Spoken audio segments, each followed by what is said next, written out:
Want to sign your Word documents quickly without printing or scanning? In this video, I'll show you how to use DocuSign step by step.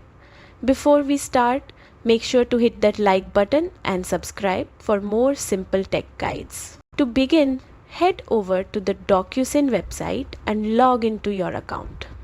If you don't have one yet, sign up. It only takes a couple of minutes and makes handling documents much easier. Once you're in, look at the main toolbar and click on the agreement section. Now, tap the Start Now button, then select Upload to bring in your Word document. Navigate to your desktop or the folder where you saved the file, select it and press Open. DocuSign will upload it in seconds. Next, click on Add Recipient to enter the person who needs to sign the document. Once that's done, hit Next and you'll see the editing page.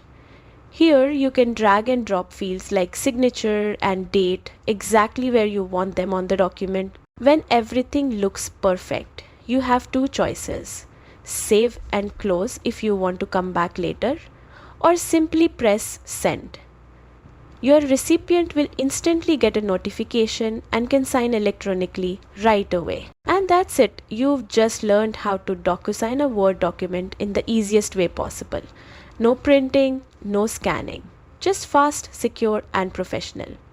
Thanks for watching. Don't forget to like, subscribe and share this video with someone who might need it.